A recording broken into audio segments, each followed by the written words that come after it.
Bienvenue à votre émission Cophosidées. Nous continuons nos études sur l'héritage de l'Église adventiste du 7e jour. Et cette semaine, nous allons parler d'organisation de l'Église.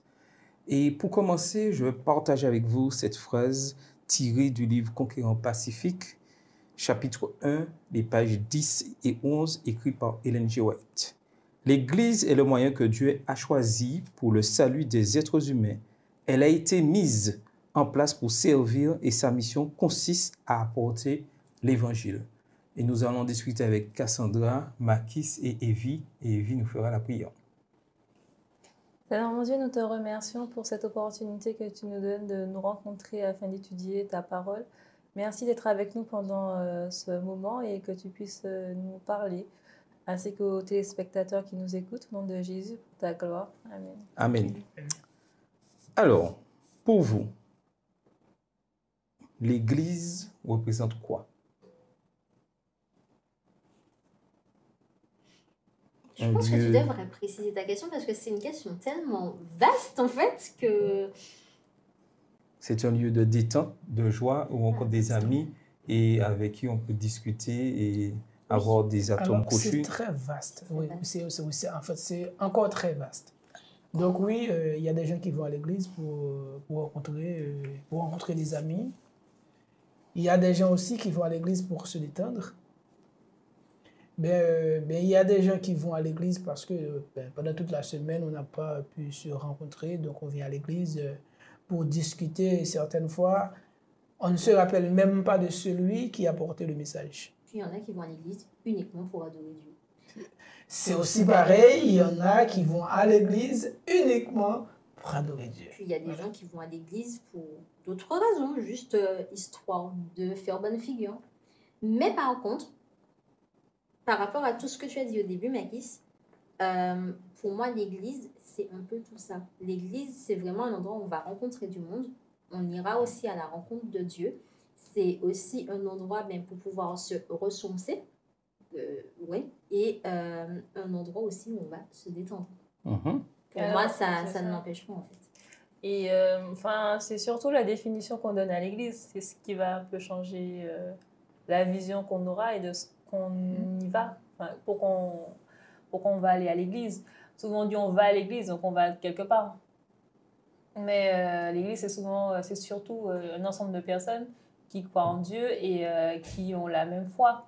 Donc être ensemble, je pense que c'est comme Jésus dit, là où 2 ou 3 sont assemblés en mon nom, je suis au milieu d'eux. Donc en fait, c'est être, même si je suis avec d'autres personnes et pas forcément dans le bâtiment, mais qu'on est un ensemble de croyants et qu'on adore Dieu et qu'on partage un moment ensemble, c'est aussi l'Église. Donc, du coup, le but de l'Église, c'est surtout de se fortifier ensemble parce que finalement, si je suis tout seul à croire que Jésus revient, finalement, au bout d'un moment, tout seul, ce sera compliqué de tenir. Moi, ce sera super important que Makis me dise « Mais oui, tu n'y crois plus, mais qu'est-ce qui se passe? Mais non, regarde !» On en discute, on en parle, on est ensemble et c'est ce qui nous donne la force de finalement garder cet espoir, garder ces vérités en nous et puis avoir d'autres personnes, des vis-à-vis qui croient aux mêmes choses que nous. Donc moi, le but de l'Église, c'est avant tout de rassembler des personnes qui ont la même foi, qui croient en Jésus et qui ont envie de partager entre eux et aussi avec les autres. Et juste, tu avais dit quelque chose, Makis, tu as dit que parfois on va venir à l'église et on ne va même pas se rappeler de la personne qui a prêché. C'est vrai que ça peut arriver, mais s'il y a quelque chose que je remarque bien et qui m'est déjà arrivé, il y a ces fois-là où tu vas te dire, en fait, j'ai aucune envie d'aller à l'église. Par contre, j'irai à l'église peut-être pas pour les bonnes raisons initiales, donc c'est-à-dire adorer Dieu, mais finalement, tu vas rencontrer quelqu'un qui va te donner une parole d'encouragement où tu vas entendre un chant qui était justement ce qui va te donner la motivation et la raison pour laquelle tu devrais venir à l'église. Et ça va te donner un nouvel élan qui va te permettre de revenir le samedi matin, la fois d'après, mais cette fois-ci pour adorer Dieu. Alors, très bien. Le plus important, est-ce que tout ça peut amener à la mission de l'église? Mais dès que c'est vrai, pourquoi pas? Pourquoi pas? C'est ça. Ben, dès que cela peut nous aider à apporter l'évangile, qui est la mission de l'Église, L'Église, c'est aussi des gens qui se soutiennent. Tout à En fait, fait, je mais pense que c'est important de retenir que l'Église, ce n'est pas juste un bâtiment et que ce sont les personnes, en fait, qui c'est nous. composent. tout à fait. Mais qui dit, j'ai entendu tout ce que vous avez dit, de super éléments, mais avec tout ça, il faut quand même une organisation. Ah, mais bien Ben sûr. oui. Ah bon? Écoute, Ben oui. tu vas bien, même dans la maison, tu as une organisation. Hein. Même dans la maison, tu as bien le père de famille, tu as bien la maman et puis tu as les enfants. D'accord? Tout le monde n'a pas le même rôle. Et bien, c'est pareil. À l'église, y a il faut pas- une Donc, organisation. il faut Mais que l'Église soit Au organisée. début alors. de l'Église, il y avait Jésus Christ qui a créé l'Église de christianisme. Et après, il y avait les 12 apôtres. Donc ça, c'était la première organisation. Donc c'était les 12 qui sont allés apporter ce message. Et à partir de ça, plusieurs petits groupes, du coup, l'Église a commencé à se former avec des groupes qui se soutenaient financièrement, qui se soutenaient, disons, sur les sujets de la foi et qui ont commencé à s'organiser avec des diacres, avec des apôtres et en église, donc par lieu d'habitation. Donc ça, c'est des petites organisations qui permettaient finalement à l'église de prospérer et de répandre encore plus l'évangile au loin. Parce que là, ils commençaient à donner, par exemple, des fonds pour que les apôtres puissent apporter la nouvelle ailleurs. Et donc, puis- c'est important de l'organisation au sein de l'église. J'ai envie de dire, Dieu est un Dieu d'ordre. Et en fait, Dieu, justement, veut que les choses puissent être organisées correctement. Et d'ailleurs, quand on regarde dans l'Ancien Testament, même le peuple d'Israël, il y avait une organisation dans le Oui, c'est désert. normal. Il y avait une certaine organisation. Et ben, du coup, c'est normal qu'aujourd'hui, dans les églises, il y ait une certaine organisation, mais déjà ne serait-ce que pour avoir en fait cet ordre que Dieu demande et pouvoir la durer pleinement. Tout à fait. Et lorsqu'on regarde cet héritage de l'Église adventiste du 7e jour, il y a une organisation qui a été mise en place dans le but de pouvoir servir. Et comme je disais, apporter, je dirais, l'évangile aux autres. Voilà déjà un but principal, apporter l'évangile aux autres. Pensez-vous aujourd'hui, au XXIe siècle, que l'Église adventiste du 7e jour apporte vraiment l'évangile aux autres? J'ai envie de dire que dans les textes, oui. Dans les faits, je ne suis pas certaine. C'est quoi le problème alors? Comment? C'est quoi le problème? Alors, je ne sais pas, mais est-ce que tu peux à l'heure actuelle me sortir le nombre de nouveaux baptisés, le nombre de... Je ne sais pas, non, je ne sais pas, tu vois. J'ai fréquenté une église dans laquelle, ben, par exemple, il n'y avait pas du tout d'effort d'évangélisation et puis pas de baptême pendant plus d'1 an, par exemple, tu vois. Je ne sais pas si, après ça, je peux te dire qu'on était réellement dans la mission de l'église. Alors, Donc, il y a les textes et puis il y a les faits. donc maintenant, il y a des amis avec qui on va parler et on va leur apporter l'évangile de façon plus informelle, au décours d'une conversation, lors d'une activité. On va vraiment aller voir les gens, mais des gens qu'on connaît déjà. Pas forcément frapper aux portes comme on faisait avant, parce qu'on sait qu'aujourd'hui, les gens sont beaucoup plus réticents à ouvrir leurs portes, par exemple. L'évangélisation sur les réseaux sociaux aussi, par exemple. Faire des messages, des petits messages courts pour apporter aux gens des vérités bibliques et des encouragements. Donc, il y a plein de façons de faire aujourd'hui qui sont tout à fait différentes de ce qu'on utilisait auparavant, mais la question de savoir si ça fonctionne. Après, c'est ce que j'allais te dire. La finalité, normalement, quel que soit le mode d'évangélisation qui est entrepris, devrait être la même. Et normalement, un moyen de pouvoir dire que finalement, on a été efficace, on devrait voir le nombre de membres augmenter. On devrait pouvoir se dire, eh ben, cette année, effectivement, on a eu tant de nouveaux membres et 10 ans après, ben, ces membres-là sont toujours présents. Là, je ne suis pas... Alors, je ne vais pas pouvoir le dire parce que je n'ai pas de chiffres, je n'aurai pas cette prétention, mais c'est vrai que j'en viens à me poser cette question. Est-ce qu'effectivement, nous menons à bien cette mission que Dieu nous donne? En fait, normalement, on peut dire oui. Ouais, normalement...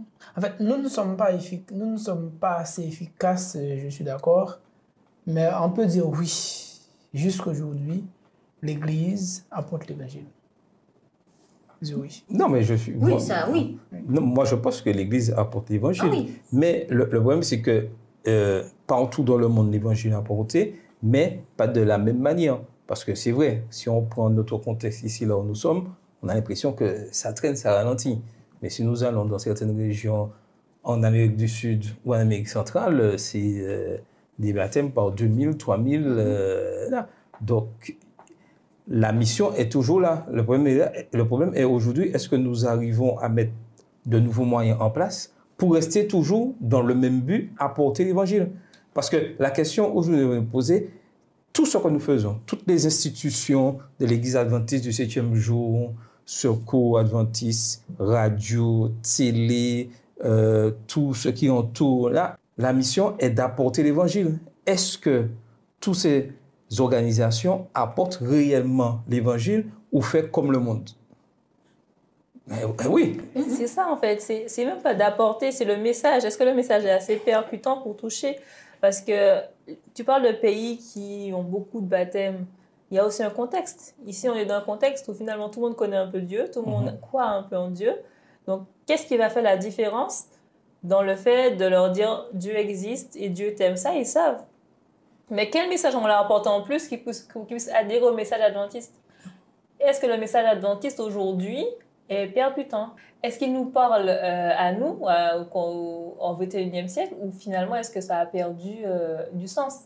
La question, est-ce que ce message a changé? C'est ça, parce que bon, il me semble que le message reste le même. Le message reste le même. Dieu nous a donné un message à porter et on l'apporte. Après, effectivement, pour moi, et c'est pas juste qu'on est dans une situation, du moins dans un pays où tout le monde connaît un peu Dieu ou autre, c'est surtout qu'il y a quand même beaucoup de courants de pensée. Et comme on en parlait dans la notion précédente, on a l'ennemi qui, en fait, essaye de rallier le maximum de personnes à lui. En fait, tout simplement. Après, la vraie question, c'est est-ce qu'effectivement, nous, en tant que jeunes adventistes, on prend réellement à cœur cette mission que Dieu nous donne d'apporter le message? Et est-ce qu'effectivement, on va y mettre du nôtre pour le faire? Est-ce qu'on n'est pas un peu plus dans une espèce de léthargie où on se dit « Ah ouais, mais en fait, c'est plus du social, on n'ira pas évangéliser. Donc, en fait, ça va se faire sous notre comportement. Et puis, ben, du coup, on attend que les gens viennent à nous, finalement. » Qu'est-ce que, en 2021, nous faisons réellement pour apporter le message et pour que des personnes soient vraiment touchées par le message? Et je pense que tu parlais d'organisation d'église. Et je pense que l'organisation de l'Église aussi a une grande part à jouer parce que, on va faire un effort d'évangélisation. Alors oui, on va drainer du monde, on va aller, disons, admettons qu'il y ait 200 personnes qui soient venues à notre effort d'évangélisation. Mais il faut bien que l'effort d'évangélisation ait une fin. Et qu'après, on retourne dans nos églises. Mais si, en fait, au niveau de nos églises, en fait, on ne respecte pas forcément l'organisation que Dieu nous donne et puis qu'en fait, il y a plein de problèmes, il y a plein de dysfonctionnements, mais en fait, on n'est plus finalement dans la mission de Dieu et ça ne reflète pas le message que l'on a porté. Tout à fait. Et lorsque nous amenons l'Évangile, c'est dans le but que des âmes acceptent et reçoivent ce message que Dieu souhaite pour toute l'humanité. Alors, attends, j'ai pas fini. Tu as parlé de campagne d'évangélisation, mais lorsque nous annonçons que Christ revient, est-ce que nous prévoyons, nous avons la vision de mettre les éléments que les gens vont accepter et vont entrer dans notre communauté? Je prends un exemple.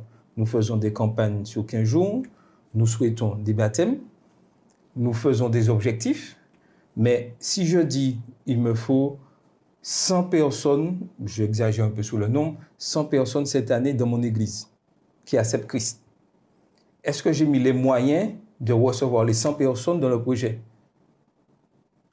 Est-ce que vous voyez ce que je veux dire? Et est-ce que tu as mis aussi les moyens de garder ces personnes, d'accompagner les personnes? Disons que j'ai mis les moyens pour garder. Déjà, la structure même. Mon truc fait 50 places. Et mon objectif, c'est d'amener 100 personnes. Mais à aucun moment, j'ai prévu d'agrandir. Est-ce que je ne mets pas des bâtons dans le processus, dans le but que c'est pour nous dire que nous avons un fonctionnement, nous faisons pour faire, alors que lorsque nous avons la vision, il y a des éléments à mettre en place. Je pense qu'on garde une certaine vision Routine. limitée, en fait. Ouais. Pas juste une routine, mais une vision limitée. On se dit, en fait, alors oui, on veut 100 personnes. Oui, mais Par contre, tu sais, c'est exactement comme l'histoire de la personne qui prie, en fait, pour demander à Dieu de mettre du soleil, et puis finalement, qui ouvre le parapluie et qui part avec son parapluie. C'est la même chose. Est-ce que, ben, comme tu dis, souvent, on dit, ben oui, en fait, on veut atteindre 100 personnes, on veut 100 nouvelles personnes, mais est-ce que l'on met des choses en place? Est-ce que l'on va prévoir effectivement 100 nouvelles places pour ces personnes-là? Alors, c'est très bien de questionner l'organisation de l'Église, mais pour moi, je trouve que c'est encore mieux de questionner notre rôle en tant que... oui, ça c'est le deuxième élément. En fait, en tant qu'Église, dans l'organisation de l'Église locale. Que faisons-nous? Est-ce que vraiment nous avons pris nos responsabilités pour faciliter l'organisation de l'Église? Est-ce que vraiment nous avons contribué dans l'organisation de l'Église, de la prédication de la parole de Dieu? Et ce que tu dis est juste, parce que lorsqu'on remonte dans les livres des Actes, qu'est-ce qui s'est passé dans l'organisation de l'Église? Tout le monde se donnait de la mission et faisait avancer le processus, cette organisation de l'Église. Chacun prenait ses responsabilités. Aujourd'hui, on peut se poser la question, est-ce que nous prenons vraiment nos responsabilités dans le fonctionnement de l'Église? Ou est-ce que c'est devenu un club où je viens voir des amis, on se détend, et la mission, le but, ce n'est pas le plus important, apporter l'Évangile. Mais je pense qu'au-delà d'apporter l'Évangile, il faut aussi se rappeler que l'Église, en fait, c'est le moyen qui nous est donné de pouvoir adorer Dieu ensemble. Si on comprend en fait déjà que l'on est dans une dynamique d'adoration, on ne sera pas là juste en train de se détendre. Et là, ça va changer toute la donne parce que si tu adores réellement Dieu, tu comprends l'importance d'apporter un message à d'autres personnes et tu auras envie de le faire parce que tu es dans une certaine dynamique. Mais c'est sûr que si on vient juste en se disant « Ah ben oui, en fait, je viens juste pour voir mes amis et je ne parle même pas du courant de ces jeunes qui vont dire « En fait, je viens pour pouvoir rencontrer le ou la personne de ma vie. » Voilà, d'accord? Je ne parle même pas de ça.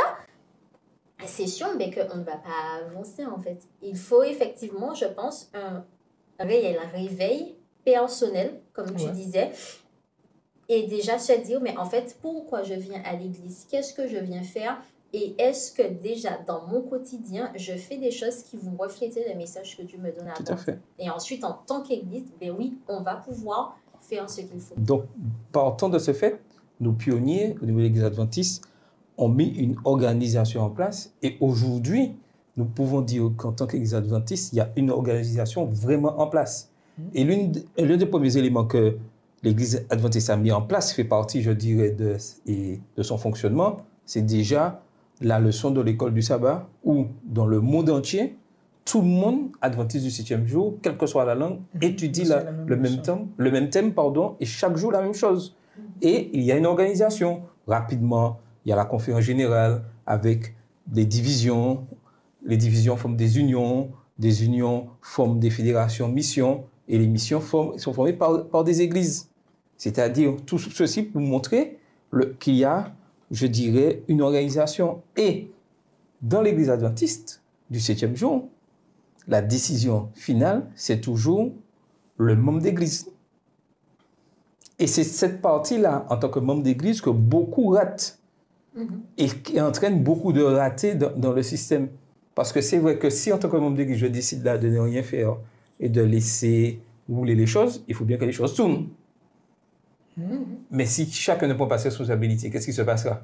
Ben, on a des églises où il n'y a plus rien qui fonctionne. Et d'ailleurs, on le voit bien depuis quelques années, les nominations, ça devient un moment très compliqué dans les églises, puisqu'on se retrouve avec des églises et finalement, partout, j'ai l'impression que ça devient pareil, avec toujours les mêmes personnes en fait, qui seront en fonctionnement et puis toujours ces mêmes personnes qui seront là assis à ne rien faire parce qu'ils vont dire ce n'est pas mon job, c'est pas mon rôle, moi je viens juste et je regarde, je prends pas de responsabilité. Alors normalement là il y a c'est un manque de spiritualité. Non, oui, attends. Je comprends ce que tu me dis, mais c'est aussi un manque de compréhension du but à porter l'évangile. Vas-y. Alors, la première chose, je vais prendre l'exemple de Moïse. Nous nous rappelons bien l'exemple en fait, la question que Dieu avait posée à Moïse. Qu'est-ce que Moïse avait? Moïse n'avait en sa main qu'un bâton. Et nous connaissons très bien l'histoire de ce bâton, tout ce que Moïse avait pu réaliser avec ce bâton. Mais c'est aussi pour nous aujourd'hui. C'est que certaines fois, nous croyons que si à l'église, je chante, ou bien je fais partie de l'école du sabbat, je dis n'importe quoi. Mais je fais ça pour soit l'ancien, je fais ça pour telle personne. Mais si vraiment nous avions pris conscience que tout ce que nous faisons à l'église, c'est pour Dieu, mais ce serait pas pareil. Mais imagine aujourd'hui, c'est Dieu vient en personne, il nous appelle. Il dit, qui veut être directeur de l'école du sabbat? J'imagine que tout le monde dirait, mais oui, moi, je suis le directeur. Moi, je vais occuper tel poste, tel poste, tel poste. C'est que dans notre esprit, lorsqu'on accepte n'importe quel poste à l'église, que nous faisons ça, soit pour le pasteur, soit pour le premier ancien, soit pour telle autre personne. Mais c'est ça le problème. Si, au début, nous savons que tout ce que nous allons faire, c'est pour Dieu, il n'aurait aucun problème d'accepter n'importe quel poste. Parce que c'est ce qui est arrivé à Moïse. Le bâton, tout ce que Dieu a fait avec ce bâton. Donc c'est aussi pareil pour nous. N'importe ce que nous avons, Dieu peut l'utiliser. Il suffit que nous avons la volonté, c'est ça. C'est pas le pouvoir le plus important à l'église. C'est ça, la volonté. J'ai la volonté de participer dans l'œuvre du Maître. C'est le plus important. Le problème, c'est qu'on est dans une société où finalement, ce qui compte, c'est d'être maître de soi-même. Et d'ailleurs, on le voit très bien dans la société actuelle, tout le monde devient un entrepreneur. Tout le monde monte sa propre entreprise parce qu'il faut qu'il soit maître de lui-même et qu'il ne soit pas sous la coupole de quelqu'un d'autre. Et dans nos églises, malheureusement, c'est ce qui se passe. Tout le monde veut être responsable. Tout le monde, en fait, veut pouvoir avoir une certaine responsabilité et un certain pouvoir. Et ça rejoint ce que tu disais. Si, en fait, on se rappelle que tout ce que l'on fait est fait pour Dieu et qu'on se laisse conduire par l'Esprit de Dieu, en fait, on ne va pas vouloir se dire « il faut absolument que je sois au pouvoir pour faire quelque chose », mais par contre, chaque participation que je vais faire va compter. Ce n'est pas juste avoir un poste dans l'église, mais c'est aussi pouvoir dire à la sœur qui va venir te demander de faire la prière à l'école du sabbat, oui, je vais pouvoir me rendre disponible et faire la prière pour toi à l'école du sabbat. C'est pouvoir dire oui à celui qui va te demander de venir faire une bienvenue. Et ça passe par des choses qui pourraient être, entre guillemets, banales, mais qui finalement sont très importantes et qui montrent bien, mais que l'Église, c'est un seul corps et que chaque personne importe finalement à la réalisation de tout ce qui se fera dans l'Église. Oui, et c'est important que chacun puisse s'engager. Mais le fait que du manque d'engagement, ça entraîne des fois un dysfonctionnement. Mais la question pourrait se poser, y a-t-il des inconvénients à l'organisation de l'Église? Tout à fait. Tout à fait. Et comment les surmonter? Décider là sur les inconvénients de l'Église. Les inconvénients à l'organisation, c'est que c'est beaucoup plus long. Donc, c'est comme on connaît, on est français, on sait que les papiers, ça prend du temps. C'est un peu le même principe. Il y a beaucoup de petites choses à faire. Il y a une procédure qui peut en décourager certains parce que c'est long, c'est fastidieux et ça demande de l'énergie. Donc, forcément, c'est un des inconvénients. Parce que si, par exemple, on veut organiser un programme, il faut vraiment prendre ce temps en amont pour vraiment tout ficeler. Alors que, disons, si c'était une église sans organisation, ben forcément, ça va beaucoup plus vite dans le faire, en tout cas. Et c'est un des inconvénients de l'organisation de l'église, finalement, où c'est un petit peu, tout est un peu carré et c'est compliqué d'aller... de faire des choses un peu sur, comment dire, la spontanéité. Voilà, ça brise un peu la spontanéité, ne serait-ce que, par exemple, le samedi. On sait exactement qu'est-ce qui va se passer, comment le culte est articulé, parce que c'est toujours pareil. Et il y a des fois, bon, il y a des églises qui acceptent de changer un petit peu, mais je pense qu'il y a des idées, il y a des choses à faire pour pouvoir s'adapter à l'église qui est là, s'adapter à la demande, s'adapter à ce qu'on a comme personne dans cette église, pour qu'on ne soit pas simplement dans le faire parce que c'est comme ça, mais parce qu'on a un besoin et qu'on y répond. Tu as dit deux choses qui me dérangent un petit peu. Attends, mais avant retiens la question est-ce que chacun a sa place dans l'église? Tout à fait, mais bien sûr. Oh, oui. Dans les deux choses, tu as dit que ça prend du temps, il s'agage un peu de la spontanéité, etc. Mais finalement, dans tout ce que nous faisons, même hors de l'église, il y a un certain cadre et certaines choses que l'on va faire. Quand tu vas préparer un anniversaire, ben, en fait, l'anniversaire ne va pas se préparer du jour au lendemain. En amont, tu vas entamer, en fait, tout ce qu'il te faut pour préparer ton anniversaire. Tu iras voir le pâtissier pour commander ton gâteau, tu iras faire des courses et ainsi de suite. Donc, en fait, pour moi, dire que ce sont des choses qui prennent du temps, c'est un faux problème parce qu'en fait, dans tout ce que l'on fait, il y a une certaine organisation à avoir. Tu es à l'école, il faut organiser une sortie avec des élèves. Et bien pareil, il faudra prendre le temps de mettre les choses en place pour assurer la sécurité des élèves et ainsi de suite. Le tout, c'est est-ce que nous sommes disposés à le faire? Non, mais on a parlé d'inconvénients. Est-ce qu'il y a au moins des avantages? Mais oui. Et l'autre chose que tu... Oui, certainement. Ça permet d'être plus sécure. Ça permet d'être plus sécurisé, c'est encadré, ça correspond aux normes. Mais moi, je maintiens que ça freine la spontanéité. Et puis, l'autre chose que tu disais, tu as dit qu'il faudrait s'adapter aux gens qui sont en église. Mais moi, je me pose la question, à qui devons-nous réellement nous adapter? Est-ce qu'on doit s'adapter aux gens qui sont dans l'église ou est-ce que c'est à Dieu que l'on doit s'adapter?